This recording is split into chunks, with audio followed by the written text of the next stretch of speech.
మహిళా reservation bill అంశాన్ని BRS MLC కవిత మరోసారి ప్రస్తావించారు. మహిళలకు హారిజాంటల్ రిజర్వేషన్, వర్టికల్ రిజర్వేషన్ ఉంటుందన్న ఆమె కొత్త జీవోలో హారిజాంటల్ రిజర్వేషన్ అమలు చేస్తూ 33% రోస్టర్ విధానం రద్దు చేశారని విమర్శించారు. దీనివల్ల ఎస్సీ, ఎస్టీ, బీసీ మహిళలకు తీవ్ర అన్యాయం జరుగుతుందని ధ్వజమెత్తారు. రోస్టర్ లేకపోతే అక్కడ మహిళలు లేరని, పురుషులకు ప్రాధాన్యత ఇచ్చే ఆస్కారం ఉందని కవిత ఆందోళన వ్యక్తం చేశారు. 2022లో కేసీఆర్ నాయకత్వంలో వేసిన గ్రూప్ నోటిఫికేషన్లో అమలు చేశారని తెలిపారు. అలాగే సుప్రీంకోర్టు ఆదేశాలను అమలు చేశామని హైకోర్టుకు చెప్పారని గుర్తు చేశారు. కొత్త జీవోతో 66,000 ఉద్యోగాలు మహిళలకు వస్తాయా లేదా అనేది అనుమానమే అని తెలిపారు.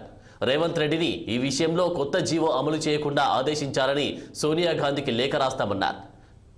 ఇక ఇదే దేశవ్యాప్తంగా ఈ విధానం అమలు చేయకుండా ఒత్తిడి తేవాలని, ఇందిరమ్మ రాజ్యంలో మహిళలకు అన్యాయం చేయడమే కాంగ్రెస్ లక్ష్యమా అని ప్రశ్నించారు కవిత. ఒక భయాందోళనకరమైనటువంటి వాతావరణం క్రియేట్ చేసి మీరు కొన్ని ఓట్లు తెచ్చుకున్నటువంటి విషయాన్ని ఇవాళ తెలంగాణ ప్రజానికానికి గుర్తు చేస్తూ సోనియా గాంధీ గారిని నేను రిక్వెస్ట్ చేస్తా ఉన్నాను.